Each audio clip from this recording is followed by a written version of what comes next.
करोड़ जनता के लिए। इसी तरह से देश के यशस्वी प्रधानमंत्री ने 130 करोड़ जनता के लिए क्या काम किए, ये सब ने देखें। अभूतपूर्व काम हुए हैं उत्तर प्रदेश से लेकर देश की सरकार तक, और उसका परिणाम 22 में सब देखेंगे।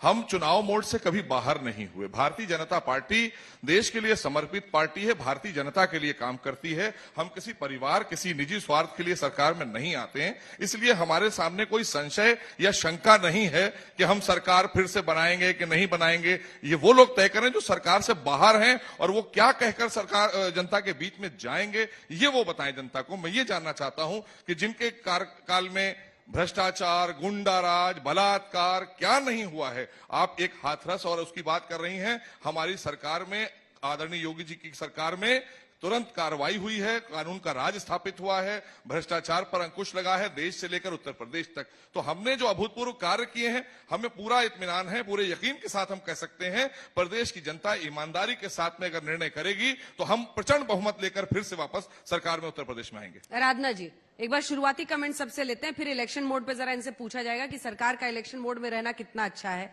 या कितना बुरा है।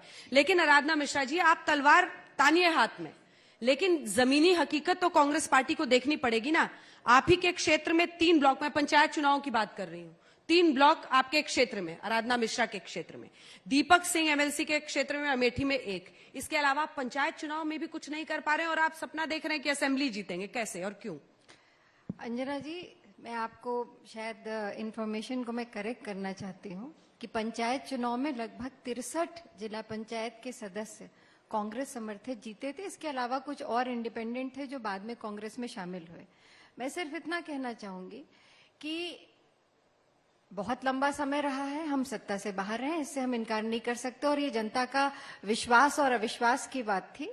हम सत्ता में नहीं रहे, पर इतना मुझे विश्वास है कि जितना काम प्रियंका जी के नेतृत्व में हम लोगों ने उत्तर प्रदेश में, जो हमारी नई टीम बनी है, हमारे अध्यक्ष हैं, हम सब लोगों ने जितना काम कोविड के काम समय किया, जितना हमने अपने संगठन को मजबूत करने के लिए मेहनत की है, मैं इतना ही कहूंगी कि 2022 में कांग्रेस एक मजबूत विकल्प बनकर के तैयार होगी। इससे ज्यादा और कुछ समय बताएगा, इसको उत्तर प्रदेश की जनता जवाब देगी इसका। इंद्रजीत जी, माइक उठाइए। 20 दिन योगी जी घूमे पूरा कोविड मैनेजमेंट के वक्त पर, और आरोप ये लगा कि अखिलेश जी तो उन दिनों दिखे ही नहीं। अब जब स्थितियां सामान्य हुई हैं तो उनकी भी साइकिल रैली निकल रही है। एएमयू जाने से लेकर अलग अलग जगहों पर उनकी उपस्थिति दिखी। तो कौन ज्यादा मेहनत कर रहा है जमीन पर? देखिए, कोरोना काल को सब लोग जानते हैं कि उत्तर प्रदेश ही नहीं, देश में कोरोना से बड़े पैमाने पर लोग प्रभावित हुए, और देश की सरकार तो कहती है 4 लाख मौतें हुई हैं, लेकिन इंटरनेशनल मीडिया कहता है कि 40 लाख मौतें जो है भारत में हुई हैं जो है, और लगभग 60 करोड़ लोग प्रभावित हुए हैं अंजना जी उससे। और कोरोना काल में मुख्यमंत्री जी को उत्तर प्रदेश में रहना चाहिए, प्रधानमंत्री जी को बनारस में रहना चाहिए, लेकिन वो लोग पश्चिम बंगाल घूम रहे थे और यहाँ उत्तर प्रदेश का ख्याल नहीं कर रहे थे। जो लाशों के लिए कफन नहीं मिल रहे थे, लकड़ी जलाने के लिए लकड़ियां नहीं मिल रही थी जो है, टोकन के लिए मारा मारी थी जो है, और मुर्दों के ऊपर से कफन की चोरी हो रही थी जो है। इससे शर्मनाक क्या हो सकता है? इन सब मुद्दों को लेकर के समाजवादी पार्टी जाएगी जनता के बीच में, चाहे कोरोना का कोई प्रबंधन है, चाहे बेरोजगारी का मुद्दा है, चाहे आरक्षण का मुद्दा है, और इन मुद्दों को ले जा करके जनता के बीच में जाएंगे। और जहां तक अखिलेश जी की बात है, अखिलेश जी के निर्देश पर जगह जगह पर स्टॉल लगाए गए, खाना बांटा गया जो है, कोरोना के लोगों को जो है इंतजाम किया गया जो है, लेकिन सरकार विफल रही। सरकार 9,000 से 10,000 मीट्रिक टन ऑक्सीजन विदेशों को देने का काम किया जो है, 62 लाख वैक्सीन विदेशों में सप्लाई करने का काम किया, भारतवासियों के साथ अनदेखी करने का काम किया है। उत्तर प्रदेश की जनता जान चुकी है और अखिलेश जी का नाम याद कर रही है। अखिलेश जी की ही सरकार उत्तर प्रदेश में बनेगी। जो अब जरा मायावती जी का रिपोर्ट कार्ड देखा जाए इन पिछले 10 सालों का। अखिलेश के वक्त पे तो फिर भी सक्रिय दिखती थी, अब सब आरोप लगाते हैं कि पता नहीं किन वजहों से उनकी सक्रियता ही नहीं दिखती। फिर कैसे चुनौती देंगी योगी को? अंजना जी, पहले तो आपके सभी आज तक के दर्शकों को मेरा सादर प्रणाम। और आज आपका विषय, चूंकि अब की बार किसकी सरकार, हम सीधे आपके सब्जेक्ट पे आते हैं। हम बहुत घुमा फिरा के बात नहीं करना चाहते हैं, क्योंकि इसलिए कि आपका सब्जेक्ट बहुत अच्छा है कि अब की बार किसकी सरकार। आपको संभावना दिख रही है। अगर हमारी सरकार, अगर हम अपनी सरकार की बात करें तो हमारी सरकार क्यों आएगी, हाँ। इसके लिए थोड़ा सा मैं आपको ताज के बाहर निकालूंगा। आप एयरपोर्ट से आई हैं, एक बार केवल उत्तर प्रदेश में आप केवल लखनऊ को ले लीजिए। बहन सुश्री मायावती जी द्वारा कराए गए सारे कार्यों को आप लखनऊ से माइनस कर दीजिए। जितना काम उन्होंने लखनऊ में कराया, केवल अभी इसलिए कि अभी आप ताज में हैं, ताज के बाहर भी निकलेंगे वो चीजें दिखाई देंगी आपको। ऐसी ऐसी जगहों को सुसज्जित किया गया जहां पे पूरे शहर का कूड़ा आता था, और उस जगह को न कि अपनी निजी संपत्ति बनाई गई बल्कि राष्ट्र की संपत्ति बनाई गई। तो आपको अगर विकास पे अगर हमारी सरकार है तो आप हमें दिखा लीजिए उत्तर प्रदेश में सबसे अधिक विकास किसने किया है। पहला, विकास में हम आ गए, आप लखनऊ से देख करके फिर आप आगे हम आगे तुलना कर लेंगे। दूसरा, उत्तर प्रदेश की जनता को क्या चाहिए, लैंड ऑर्डर चाहिए। लैंड ऑर्डर पे मैं बहुत विस्तृत एग्जाम्पल नहीं दूंगा, आपको एक एग्जाम्पल देना चाहता हूं। उत्तर प्रदेश में जिस समय यही राम जन्मभूमि बाबरी मस्जिद का फैसला माननीय न्यायालय से आने वाला था, उस समय हमारे माननीय प्रधानमंत्री जी सहित कई तमाम जिन स्टेटों के लोग आते हैं, जिस दिन फैसला आना था उस दिन तमाम स्टेट के लोगों ने अपने अपने प्रदेश में बंदी कर दिया कि पता नहीं फैसला किसके पक्ष में आएगा। लेकिन आप उस बहन सुश्री मायावती जी को याद करिए, उत्तर प्रदेश की मुख्यमंत्री थी, उत्तर प्रदेश में वह न्यायालय है और उत्तर प्रदेश में अयोध्या में राम जन्मभूमि है। बहन सुश्री मायावती जी ने कहा कि उत्तर प्रदेश में एक पान से लेकर चाय तक की दुकान नहीं बंद होगी, फैसला जो भी आएगा माननीय न्यायालय का आएगा और फैसला सबको मानना पड़ेगा चाहे जिसके पक्ष में आए। और फैसला आया और उत्तर प्रदेश में कहीं कोई बंदी नहीं हुई। ये लैंड ऑर्डर होता है। फिर हम क्यों नहीं सरकार में हैं, हम क्यों नहीं सरकार में आएंगे। 10 साल पुरानी बात हो गई सर, सब फ्लैशबैक में रह रहे हैं आप जी हैं? हम 10 साल पुरानी बात इसलिए फ्लैशबैक में जी रहे हैं कि तब ये काम किया था। इसीलिए अंजना जी, अभी की स्थिति क्या है, इसीलिए अभी मैं कहाँ है वो? इसीलिए अंजना जी मेरे लिए इतना बेहतर अब और हो गया है कि 5 साल लोगों ने समाजवादी पार्टी को देखा और 5 साल 4.5 साल लोगों ने भारतीय जनता पार्टी को देखा। तो ये हमारी 23 करोड़ जो उत्तर प्रदेश की जनता है, इसको भी यह दोनों तीनों में तुलना करने में एक बड़ा अच्छा अवसर आया है कि हम अब तीनों में तुलना करें। 5 साल का कार्यकाल सब लोगों ने देखा है। आज वो दिन लोग याद कर रहे हैं जब बहन सुश्री मायावती जी मुख्यमंत्री होती थी, उनके कार्यकाल का। तो एक अच्छा अवसर आया है। हमें गलतफहमी से लोगों को गुमराह करके हमें सत्ता से बाहर किया गया, लेकिन आज वो लोग पश्चाताप कर रहे हैं। और लोग पश्चाताप कर रहे हैं, मोहसिन रजा साहब पश्चाताप कर रहे हैं आपको वोट देकर। देखिए, अब हम क्या कहें, उमाशंकर जी हमारे छोटे भाई हैं, लेकिन अब ऐसी पार्टी में है कि सुनना तो उन्हें पड़ेगा। सुनना इसलिए पड़ेगा क्योंकि वो ऐसी पार्टी को बिलोंग करते हैं जो पार्टी भ्रष्टाचार से पहले जब चुनाव में जाती है तभी शुरू कर देती है भ्रष्टाचार। अगर पूरे विश्व में और हिंदुस्तान के कोने कोने में जाना जाता है, वो इसीलिए जाना जाता है कि बहुजन समाज पार्टी तो पहले ही सबसे रखवा लेती है, बाद में भ्रष्टाचार के लिए आपको कहती चुनाव लड़ने जाइए। तो इसलिए ये पार्टी की तो हम बात करना नहीं चाहते, क्योंकि ये जनहित के लिए कभी कोई काम नहीं किया उन्होंने। दूसरा, अभी आपने जैसे हमारे समाजवादी पार्टी के साथी कह रहे थे, तो कोई एक मुद्दा बता दें, कोई एक चीज बता दें। मैं तो पूरा समय दे रहा हूं, आपके मंच पर दे रहा हूं, जी भर के कांग्रेस और सपा पहले अपने सवाल आपको नोट करा दे, फिर अकेले बोल के जवाब दूंगा। अगर एक जवाब से संतुष्ट ना हो तो जनता का निर्णय सामने आ जाएगा, जो सजा देना हो दे दीजिएगा। सवाल करके मुझे बताएं, इनके पास सुनिए, इन्होंने कभी आप दे देते हैं 20 लाख वैक्सीन, कभी 1000 में गिनती होती है वैक्सीन में, ये क्या कर रहे हैं आप? देखिए, पहली चीज, इनके ही नेता ने कहा लोगों को गुमराह करने के लिए देश के वैज्ञानिकों ने वैक्सीन तैयार की, आपके नेता ने लोगों में भ्रम पैदा कर दिया कि ये वैक्सीन भाजपा की, हम नहीं लगवाएंगे। मुझे लगता है कि सेकंड लहर में वो जो एक भ्रम था, उस स्थिति में तमाम हमारे साथियों ने, आम जन ने जिंदगी जो खोई, चाहे इनके नेता रहे हो, हमारे रहे हो, आपके हमारे मीडिया के साथी रहे हो, अगर कोई गुमराह होकर किसी ने वैक्सीन नहीं लगवाई तो उसके जिम्मेदार भी सपा के मुखिया ही हुए, क्योंकि आपने बाकायदा एक प्रेस कॉन्फ्रेंस करके कहा कि ये वैक्सीन हम नहीं लगवाएंगे और हमारी सरकार आएगी तो हम ये वैक्सीन फ्री में लगाएंगे। लेकिन आपको आपके पिताजी ने एक संदेश दे दिया वैक्सीन लगवाकर कि पुत्र वैक्सीन लगवा लीजिए, अब सरकार वरकार आने वाली नहीं है, सुरक्षित हो जाइए।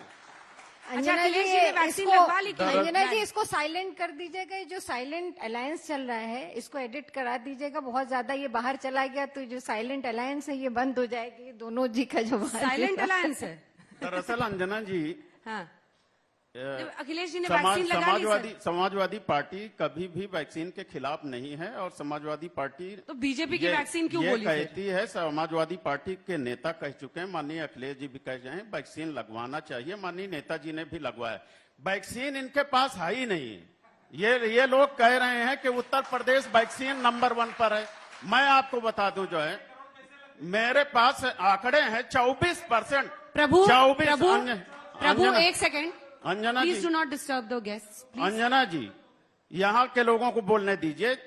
24% लोगों को वैक्सीन उत्तर प्रदेश में लगी है, केरला 47% पर है, गुजरात 45% पर है, दिल्ली 46% पर है। अब आप भी डोरा जवाब पीट रहे दीजिए। हैं, आप भी डोरा आपने पीट रहे हैं। चुनौती दी थी कि 24% सवाल पूछे। वैक्सीन लगा। उत्तर प्रदेश देश में प्रथम स्थान पर है वैक्सीनेशन को लेकर, और हम इनको पूर्ण विश्वास और प्रदेश और देश की जनता को विश्वास दिलाते हैं कि देश की सरकार ने तय किया है कि हम दिसंबर तक सबको वैक्सीनेट कर देंगे इस कोरोना संक्रमण से बचाने के लिए।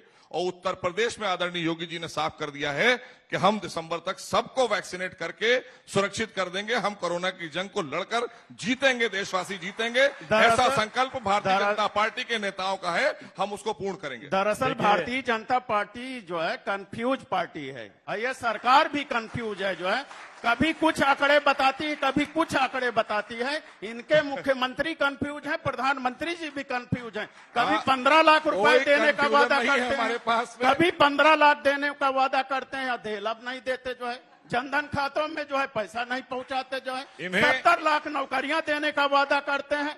कितनी नौकरियां दिए अभी? कभी 4 लाख कहते हैं, कभी 3 लाख कहते हैं, कभी 6 लाख कहते हैं। ये खुद कंफ्यूज है। जो है इन्होंने कुछ, कभी इन्वेस्टर समिट करते हैं, कहते हैं 2 लाख करोड़ इन्वेस्ट होगा, नौकरियां 5 लाख मिलेंगी। कितना इन्वेस्ट हुआ? जो है इन्वेस्टर समिट के माध्यम से। डिफेंस कॉरिडोर का क्या हुआ? ये तो कुछ नहीं, सब जनता के सामने। इन्होंने किया क्या है? लेकिन अखिलेश यादव जी की जो काम है वो बोलते हैं। चाहे वो पूर्वांचल एक्सप्रेस हो, किसकी जो सोच थी, किसने सोच पैदा की थी, किसने सोच पैदा की अखिलेश जी, चाहे आगरा एक्सप्रेस हो। अंजना जी, खाली फीता काट के और जो है हमारी भी उंगली कटा के सवाल शहीदों भी में दिखाती है समाजवादी पार्टी। सवाल भी तो सुनिएगा। उंगली कटा के जितना काम शहीदों में अखिलेश जी इतने विजनरी है तो ब्राह्मण सम्मेलन क्यों करना पड़ रहा है? मोहसिन रजा साहब बतावें कि लखनऊ में इनकी सरकार ने क्या किया है। जो हम बताएंगे सरकार ने जो किया है वो लखनऊ के टूरिज्म को देखने के लिए विश्व भर से लोग आते हैं। एक बिल्डिंग बनाए आराधना जी, हाई कोर्ट किया था, हाई वो कोर्ट लखनऊ की आपको बिल्डिंग, दिखता हाई है। कोर्ट की बिल्डिंग अखिलेश जी ने सरोज बनाया। जी, अगर बोलने से जीतना होता ना, आज तो आपने बाजी मार ली। रुकिए, सबको बोलने दीजिए। ये बोलने से ही है, हम बोल के सरकार में आएंगे। इन्हें हमें इनको बोलने दीजिए। हम काम करने वाले लोग हैं, इन्हें सिर्फ अब चीख पुकार ही करनी है, इसके सिवाय इनके पास कोई विकल्प नहीं है। ऐसा है कि हमने काम किया है। हम लोग इस चर्चा को थोड़ा सार्थक आराधना में जी। चलें। योगी जी हो, प्रधानमंत्री जी हो, लग गए हैं। इन्होंने शुरू में खुद ही मान लिया कि हमारी पार्टी इलेक्शन मोड में रहती है। परमानेंट। लेकिन आप लोग कहाँ हैं? प्रियंका जी का एक दौरा हुआ, कहा गया अब यहां से रणभेरी की शुरुआत होगी, लेकिन फिर वही नहीं, आप क्या नेशनल पॉलिटिक्स पर उनका जोर है इसलिए यूपी इग्नोर हो रहा है? सीधा सवाल है। मैं इससे सहमत नहीं हूँ। वो general secretary all India Congress committee की हैं, उत्तर प्रदेश कांग्रेस कमेटी की जनरल सेक्रेटरी नहीं है। वो इंचार्ज हैं और इंचार्ज की जिम्मेदारी होती है कि वो पूरे प्रदेश को देखें। अब पश्चिम उत्तर प्रदेश में जो लगातार उन्होंने रैलीज की किसान आंदोलन को लेकर के, क्या पश्चिम उत्तर प्रदेश का हिस्सा नहीं है? उसकी गिनती क्यों नहीं होती? खाली उनको इस अटेंडेंस लखनऊ आने पे क्यों लगती है? मुझे इस पे एतराज है। बहरहाल 3 दिन का उनका दौरा रहा और लगातार कोविड काल में भी लगातार जूम मीटिंग के माध्यम से वो सबसे संपर्क में रही हैं और वो पूरा संचालन कर रही हैं। मैं एक बात, आपने इसके पहले जो शुरुआत की थी मोहसिन भाई से पूछा, सबसे बड़ी बात जो उत्तर प्रदेश की जनता, मुझे नहीं लगता कि वो कभी भूल सकती है, जो अव्यवस्था कोविड काल में पहली वेव में और सेकेंड वेव में उत्तर प्रदेश में रही है, अगर जरा भी इंसानियत किसी के दिल में होगी तो वो कभी वो दृश्य नहीं भूल सकता। आप उत्तर प्रदेश की बात छोड़ दीजिए, लखनऊ की मैं बात करती हूं। मैंने और यहां बैठे लोगों ने लखनऊ की सड़कों पर ऑक्सीजन और दवा की कमी पर लोगों को दम तोड़ते देखा है। उन्होंने अपने परिवार के, अपने बच्चों को, अपने माँ बाप को अपनी गोद में दम तोड़ते देखा है। क्या आपको लगता है कि ये कोई सामान्य बात है? असामान्य चीजें हैं। गंगा जमुना जो हमारी सबसे पवित्र नदियां हैं, उन नदियों में हमने लाशों को तैरते देखा है। हमने गंगा के किनारे लाशों को दफनाए हुए देखा है। और सबसे दुख की बात यह है कि ठीक है, इतनी बड़ी आपदा आ सकती थी, हम तैयार हैं, हम सबके अंदर मानवता हम समझते थे, पर क्या संवेदनशीलता सरकार में इतनी समाप्त हो गई थी कि वो इस बात को भी संवेदना व्यक्त करके इस बड़े सच को स्वीकारने के बजाय सरकार उसको नकारती रही?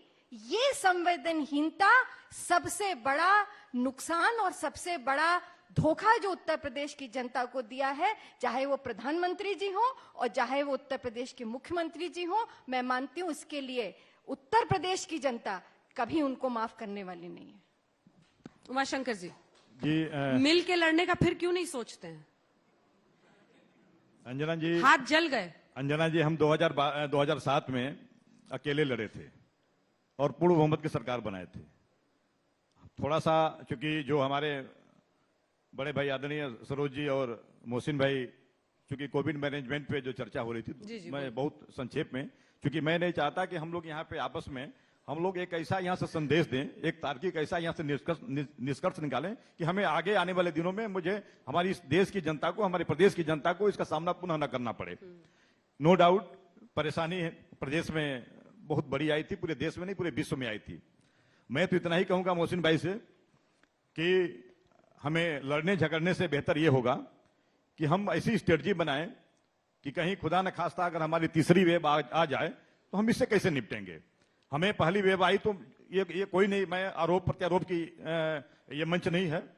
जो पहला जो हमारे पास वेव आया था तो हम नहीं कह सकते कि कोई ऐसा सोचा होगा या इतनी हॉस्पिटल या इतनी फैसिलिटी, जब इटली जैसे लोग यही जो अभी आप कर रहे हैं ना जी, यही मायावती जी कर रही है कुछ जी। मैंने आपसे क्या हम लोग देख लीजिए, मैंने यही बताया, ये आप लोगों की उपज है। देखिए हम हमेशा, आराधना जी थोड़ी देर आप सुन लीजिए, इसलिए सरकार ने अच्छा काम किया, जितना कर सकती थी किया। इसलिए आज बोल डालिए दिल की बात।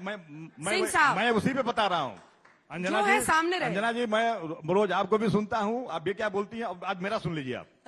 देखिए, क्योंकि जो चीजें जो सही है, बहुजन समाज पार्टी के राष्ट्रीय अध्यक्ष योगी जी ने अच्छा काम किया नहीं, कभी भी जो अच्छा, जैसे मान लीजिए हमारा शुरू से मांग था कि गरीब सवर्णों को आरक्षण दिया जाए।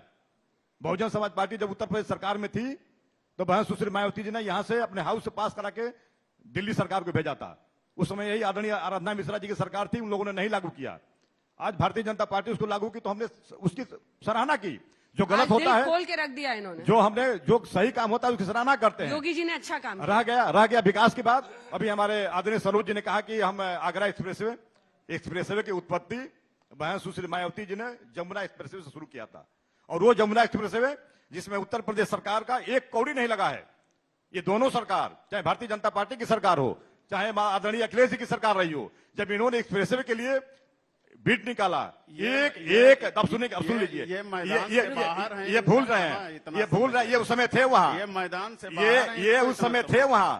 अब इनको इतना जल्दी नहीं भूलना चाहिए, उस समय थे वहां और उस समय कोई बीडर नहीं आया। और बहुजन समाज पार्टी की सरकार के समय में प्राइवेट बीडर ने आकर के वह सड़क बिना गवर्नमेंट के पैसे का बनाया। और सुन लीजिए दूसरा, यही आज जो गंगा एक्सप्रेसवे की बात हो रही है, तो गंगा एक्सप्रेसवे जो बहन सुश्री मायावती जी ने जो प्रपोज किया था वो दिल्ली से बलिया तक था, न कि मेरठ से इलाहाबाद, वो दिल्ली से बलिया तक का गंगा एक्सप्रेसवे था। तो विजन होना चाहिए। चमका रहे हैं आप, ये हुनर तो बीजेपी को सबसे अच्छे से आते हैं। देखिए, बड़ा दुर्भाग्य था उत्तर प्रदेश और देश का कि तीन महान भाव लोगों की सरकारें देश में रहीं और तीनों लोग प्रश्न उठा रहे हैं कोविड में क्या हुआ, कोविड में क्या हुआ, कोविड में। एक मिनट बहन मेरी सुन लीजिए, आप मेरी बहन है, सुन लीजिए, आपको सुनना पड़ेगा क्योंकि आपने सबसे लंबे समय तक सरकार चलाई है और इन दोनों ने 4-4 बार मुख्यमंत्री बनाए हैं। उसके बाद ये देश की जनता देख रही है आज तक, पर आज आप जब बात कर रहे हैं पंचायत में, तो ये सवाल तो उसके मन में भी बैठ रहा होगा कि 3.5 वर्षों में योगी सरकार ने इतना काम कर दिया, 7 वर्षों में मोदी सरकार ने इतना देश में काम कर दिया, 60 वर्षों में और 4-4 बार के मुख्यमंत्री लेकर बैठे और ये प्रश्न उठा रहे हैं कि आपने कोरोना में क्या किया। अरे भाई, इतने लोगों को वैक्सीनेट कर दिया, वैक्सीन हमारे वैज्ञानिकों ने तैयार कर दी, हमने 30-30 हॉस्पिटल बना दिए, हमने उत्तर प्रदेश में 4 लाख नौकरियां दे दी, हमने उत्तर प्रदेश के अंदर 2 करोड़ रोजगार सृजित कर दिए। हमने जब इन्वेस्टर समिट करी तो यहाँ का गुंडा राज खत्म हुआ, क्योंकि आपके मुखिया को इन्वेस्टर समिट करने के लिए अखिलेश जी को दिल्ली जाना पड़ा। लेकिन हमारे यहाँ आज उत्तर प्रदेश ही नहीं, देश भर के और दुनिया भर के उद्योगपति यहाँ पर आए और 4,68,000 करोड़ के एमओयू हुए, और उसमें हमने 2 करोड़ से नौकरियां। एक ये सब छोड़िए, माइनॉरिटी अफेयर्स में बताइए कुछ शमशान कब्रिस्तान टाइप ढूंढ पाए हैं चुनाव के शमशान लिए? कब्रिस्तान में तो लूटा इन लोगों ने। अभी चुनाव के लिए कुछ निकाला कि नहीं आपने? हम तो सबका साथ, सबका विकास और सबके विश्वास के मूल मंत्र पर आगे बढ़ रहे हैं देश को लेकर, मोदी जी के नेतृत्व में और आदरणीय योगी जी के नेतृत्व में। उत्तर प्रदेश को हमने एनसीईआरटी की पढ़ाई लागू की। आज हम टाई से टोपी की तरफ ले जाने का काम कर रहे हैं, इन्होंने सिर्फ टोपी पहनाने का काम किया और कोई काम नहीं किया है। ये जवाब देना प्रदेशियों और देश की जनता को। इन्होंने अल्पसंख्यकों को ठगने का काम किया है। आज करोड़ों की तादाद में अल्पसंख्यकों को मकान मिले हैं, आज करोड़ों की तादाद में लोगों को रोजगार मिला है, आज लोगों को गैस सिलेंडर चूल्हे मिले हैं, आज उज्ज्वला योजना के तहत गैस कनेक्शन मिले हैं, बेघर लोगों को घर मिले हैं। करोड़ों से कम तो बोलते ही नहीं मोहसिन नहीं, रजा हम- साहब। सब जो भी किया करोड़ों में किया है। अंजना जी अब शालीनता तो सुनना पड़ेगा, कुछ किया हो तो बताए ना। अंजना जी इन्होंने तो सिर्फ हथियार थमा दिए, आइडियल अपराधी बना दिए। आइडियल अपराधी बन गए हमारे मुसलमान बच्चे, अपराधियों के पीछे बंदूकें लेकर चल रहे हैं, इनके लिए वोट मांग रहे हैं। इनको बस इतना चाहिए था, हम सबका साथ, सबका विकास, और उनके हाथ में कलम देकर उनको आगे बढ़ाने का काम कर रहे हैं, मुख्य धारा से जोड़ने का काम कर रहे हैं। आदरणीय मोदी जी का संकल्प है, एक हाथ में कुरान, एक हाथ में लैपटॉप। उत्तर प्रदेश में आदरणीय योगी जी मदरसों का मॉडर्नाइजेशन कर रहे हैं, कंप्यूटरीकरण कर रहे हैं। आज हमारे बच्चे देश का भविष्य बनने वाले हैं। इनसे पूछिए इन्होंने क्या किया। अंजना जी, कोरोना कुप्रबंधन का इतना मामला गंभीर था कि माननीय प्रधानमंत्री जी के जो प्रस्तावक पंडित छन्नूलाल मिश्र जी की बेटी को भी ये लोग नहीं बचा पाए। जो है राजकुमार अग्रवाल जी के बेटा को नहीं बचे तो एफआईआर के लिए जो है इधर उधर घूमते रहे। प्राइवेट अस्पताल के खिलाफ एफआईआर नहीं हो पा रही थी। संतोष गंगवार जी की नौकरी उसमें गई, मंत्रालय गया, क्योंकि उन्होंने कोरोना प्रबंधन का मामला उठा दिया। जो है ये था, जो है कोरोना के काल में ये लोगों ने देखा है। जहां तक इनका ये कहना है कि हमने ये कर दिया वो कर दिया, क्या कर दिए? लोक भवन माननीय अखिलेश जी ने बनवाए। आपका जो है, आपका चक गजरिया में जो है आईटी सिटी अखिलेश जी ने बनवाया है। इंटरनेशनल स्टेडियम अखिलेश जी ने बनवाया है। यहाँ पर आप बता दीजिए, जो है यहीं पर हमने यहीं पर कैंसर बना दिए, कैंसर विकास की गंगा हम तो नहीं बोले, हम तो नहीं बोले आपके पीछे में जो सरकारें चलाएं। वो बोल ले। कैंसर इंस्टीट्यूट की स्थापना अखिलेश जी ने किया। जो है यहाँ पर 4 लेन से जोड़ने का काम जिला मुख्यालयों को अखिलेश जी ने किया।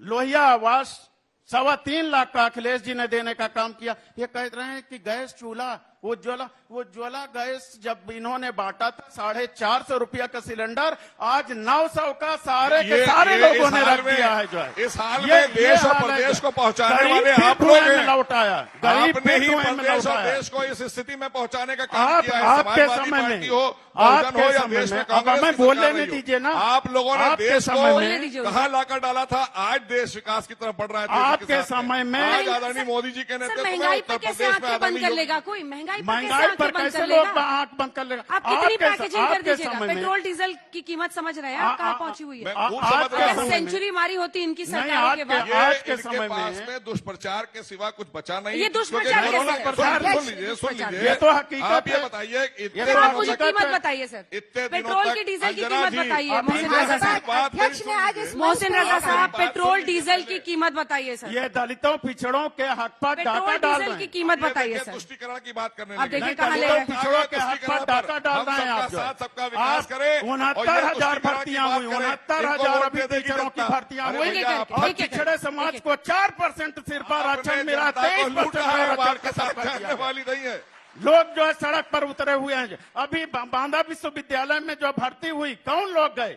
पिछड़े क्यों नहीं भरे गए वहां पर? आपके नौकरियां कौन लोग वहां पर भरे गए? आप लोग ये भी तो नौकरियां है। बेचते थे, इसको हम भी तो ट्रांसपेरेंसी देखिए से आप। नौकरी देते हैं। आपके शौचालय हमने काम बड़ा नहीं कर रहे अंतर हैं पूरे है। उत्तर हम प्रदेश में। पारदर्शी सरकार चलाते हैं, आपसे आप पारिवारिक सरकार कागजी चलाते हैं। घोड़ा दौड़ाने का काम कर रहे हैं। कागजी फर्जी घोड़ा दौड़ाने का आराधना काम जी। कर रहे हैं, झूठ बोलने का काम कर रहे हैं। इन तीनों 15 लाख पार्टियों के रुपया पास देने एक का एक काम बड़ा नहीं किए, चेहरा है। धमकाइयां सच देने है, का नहीं सरोज काम जी। किए। सच बड़ा कड़वा होता है। मैं अंजना जी सरोज एक जी। बात सच जो है एक वो बात बहुत पूछना कड़वा चाहूंगा। होता सारा हल्ला बोल कर ये यही सच बदला सुनने की निकालिए। आदत सिर्फ एक बात पूछना चाहूंगा।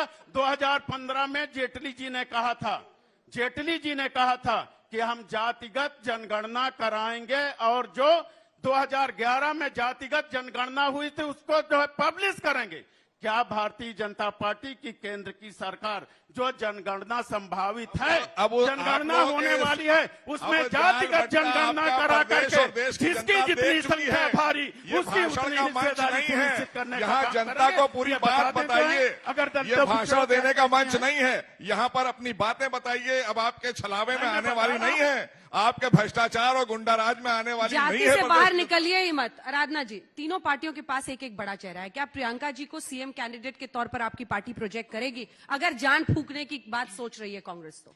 देखिए, कांग्रेस पार्टी की जो हमेशा से परंपरा रही है, हमारे यहाँ जब कभी चेहरा चुनाव के पहले प्रोजेक्ट नहीं किया जाता, और प्रियंका गांधी के नेतृत्व में उत्तर प्रदेश का विधानसभा का चुनाव होगा, इसमें कोई दो राय नहीं है।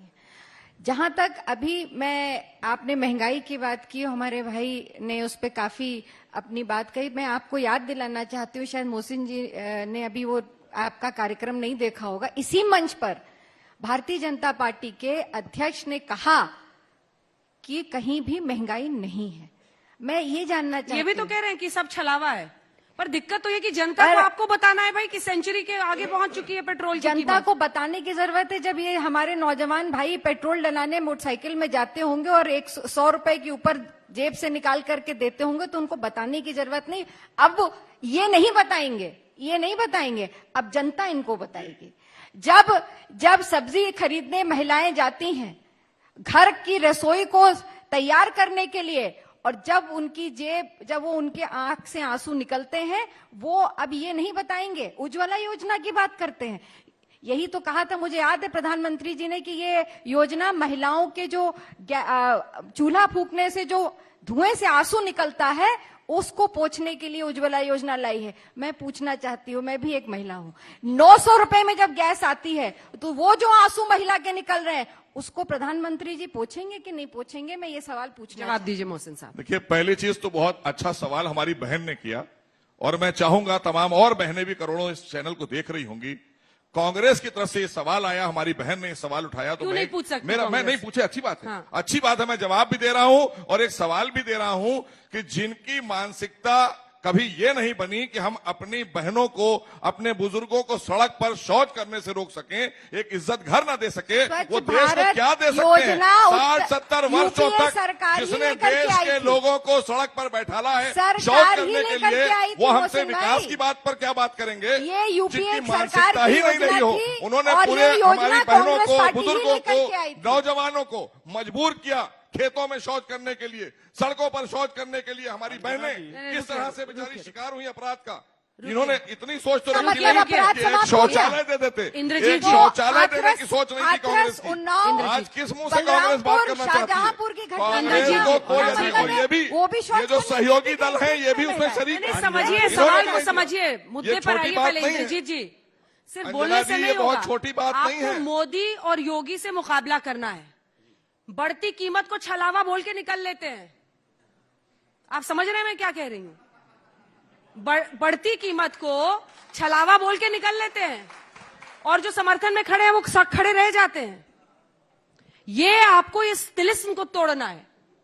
क्या रामबाण है आपके पास? देखिए, हमारी अब तो प्रभु राम भी कह रहे हैं कि मंदिर हम ही बनवा रहे हैं, चाहे कोर्ट का फैसला आया हो। देखिए, केवल गुमराह करने वाली पार्टी है। जनता को गुमराह जनता करके गुमराह हो रही है। जनता सरकार को गुमराह करके सरकार में है, जनता जान चुकी है। ये हर मुद्दे पर हो चुके हैं, चाहे कानून व्यवस्था का मुद्दा हो, चाहे आप देख रहे हैं उत्तर प्रदेश में बलात्कार हो रहे हैं, और इनके साधु सन्यासी भी जो है शाहजहांपुर में जेल में चले गए, जो है बलात्कार हुआ, इनके विधायक ये तो जेल कह में रहे हैं चले यूपी गए। नंबर 1 है। ये तो इसी में यूपी नंबर हम नहीं कह रहे, ये विश्व होगा, भी जो कह रहा है, है देश भी बलात्कार कह में रहा नंबर है 1 कि होगा, योगी नंबर 1 है। हाँ, अब महंगाई में प्रदेश और देश कह रहा है कि योगी नंबर 1 है उत्तर प्रदेश में। ऐसा अब मुखिया हमने हमें भी तो देखा बोलने नहीं दीजिए। जो घर घर राव जाकर जी- लोगों की चिंता अब करता राव हो। जी को नहीं बोलूंगी, पूरा देखिए, हल्ला बोल का बदला यही हम निकालेंगे आज। समाजवादी पार्टी के लोग अपने काम के आधार पर उत्तर प्रदेश में जाएंगे और जनता को समझाकर वोट मांगेंगे और अपनी सरकार बनाएंगे। इनकी नाकामियां जब देखिए, अखिलेश जी ये कहते हैं कि कांग्रेस और बीएसपी तय करे कि उन्हें मुझसे लड़ना है या बीजेपी से, क्या वो हिंट कर रहे हैं सीट शेयरिंग फॉर्मूला पर? क्या सोच रहे हैं? क्योंकि अगर आपको मोदी लोग- ये बीजेपी के लेफ्ट और राइट हैंड हैं। ये लड़ने वाले नहीं हैं, लड़ रहे हैं अखिलेश जी। समाजवादी पार्टी लड़ रही है और समाजवादी पार्टी 350 सीट से ऊपर जीतकर सरकार बनाएगी। ये मंच पर मैं आपको कह रहा हूं। एक बात ये तो- जिस तरह अंजना जी इनके सुन- 350, इनके नहीं, 350, आपके क्या? अंजना जी, इन्हें कह दीजिए लखनऊ से निकलें। जितने भी शौचालय बनाए हैं उन शौचालयों का उपयोग हो रहा है कि नहीं हो रहा है उत्तर प्रदेश में? उसमें आप लोग तो लकड़ी चाहते कंडा हैं लोग रखे, सड़क पर बैठे रहे, गरीब शौचालय लोग में जाए लकड़ी ना। कंडा रखे आपकी हैं। तो मंशा वो यही है कि शौचालय लोग का शौचालय उपयोग में ना नहीं हो रहा है, जाए, अंजना जी। सड़क पर बैठ इन्हें जाए। देहात में जाके देखना चाहिए कहाँ गैस चूल्हा जल रहे हैं कि नहीं जल रहे हैं, शौचालय उपयोग में हो रहे हैं कि नहीं हो रहा है। और छुट्टा जानवर से किसान कितना परेशान है, वो रात दिन में जो है अपने हमने खेतों की छोटा रखवाली जानवर करने का में भी तुला इंतजाम कर दिया है, वो छुट्टा अपनी फसल अपराधियों का भी बचाने इंतजाम कर दिया कोरोना है। काल में चिंता मत कोरोना करिए, काल हमने में छुट्टा अपराधियों को भी जेल में डाल दिया है कोरोना और काल जानवरों को भी जेल में डाल दिया है। कोरोना काल में अगर किसान ना होता तो इस देश में भूखमरी आ जाती।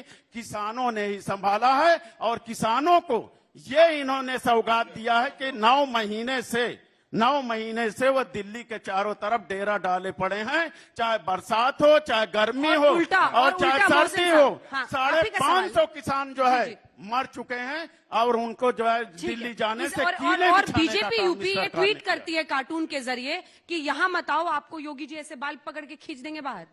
देखिए, क्या मजाक है? अभी इन्होंने एक किसान प्रश्न है उठाया और हमारी बहन ने भी किसानों के मुद्दे पर एक बात उठाई थी। तो आपको याद होगा 2017 में इनकी किसानों ने कांग्रेस की खटिया ही उठा दी थी। आपको अच्छी तरह से पता होगा, इन्होंने एक खाट सम्मेलन कांग्रेसियों ने चिंता मत किसान करिए, के अब साथ की किया बार था। भी किसान कांग्रेसियों ने खटिया इनकी ही खटिया उठा भारतीय दी। जनता पार्टी आज की। आदरणीय मोदी जी के नेतृत्व में वो आच्छादित हो रहे हैं, सारी योजनाएं हम ला रहे हैं। हम तो इनसे कहेंगे जो वाड्रा जी ने उनकी जमीनें ले ली हैं वापस करें, ताकि और लोग भी आगे बढ़कर वो प्रेरणा लेंगे टिकैत कांग्रेस साहब के आ रहे हैं। लोग और उनकी जमीनें वापस करेंगे। टिकैत साहब आए हुए हैं, आज भी कहा उन्होंने, आ गया लखनऊ। देखिए, हम लोग किसानों के हित में सरकार चलाते हैं। गांव गरीब किसान नौजवान महिला सम्मान, इसको लेकर हम सरकार चलाते हैं। इसीलिए सबका साथ सबका विकास और सबके विश्वास के मूल मंत्र पर देश आगे बढ़ रहा है। उत्तर प्रदेश आदरणीय योगी जी के नेतृत्व में कोविड आगे बढ़ रहा है। किसान हर मुद्दे पर बीएसपी बहुत पीछे छूटी हुई दिख रही है। सिंह साहब, आपको भी एहसास होगा। ये अंजना जी, मैं कहूंगा कि थोड़ा सा किसी आई स्पेशलिस्ट से उस चश्मे को जरूर बनवाइए आप लोग, कौन सी तस्वीर? जिससे कि आपको बीएसपी के बारे में ये जो सोच है अभी कि तो आप योगी जी की बड़ाई कर रहे थे सर, अब सबने सुना है। नहीं, मैंने आपको बताया जैसे कि हमारे आदरणीय सरोज जी ने कहा कि ये बीजेपी की लेफ्ट और राइट हैंड है ये दोनों जी। तो इनको ये जानना चाहिए, जिस समय बहन सुश्री मायावती जी हम मुख्यमंत्री थी और भारतीय जनता पार्टी के गठबंधन से मुख्यमंत्री थी, उस समय माननीय अटल बिहारी वाजपेयी जी प्रधानमंत्री थे। उन्होंने कुछ पार्टी के सामने शर्त रखी केंद्रीय चुनाव के लिए, लोकसभा के चुनाव के लिए। बहन जी ने कहा कि मैं उत्तर प्रदेश की सरकार के लिए समझौता की हूं, और बहन जी कहें कि मुझे कुर्सी पर नहीं रहना है, वैसा आपको इस धरती पर कोई नहीं मिलेगा। तुरंत जाकर उन्होंने रिजाइन दिया। अगर वह रिजाइन नहीं देती तो लगातार वो तो मानने को तैयार थे हमेशा के लिए, लेकिन उन्होंने तुरंत रिजाइन दिया, कहे कि अपने नीतियों से हम समझौता नहीं कर सकते हैं। तो वो बहुजन समाज पार्टी है।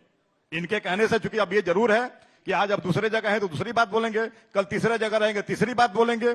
रह गई हमारी आराधना जी की, आराधना जी ने कहा कि नहीं ये लोग मिले हुए लोग हैं। मैं तो ये मानता हूं कि जब भारतीय जनता पार्टी जब लोकसभा के चुनाव में आई थी, सबसे पहले उसका नारा था कि जब हम सरकार में आएंगे तो जो देश के हमारे दामाद बने बैठे हैं उनका घर जेल में होगा।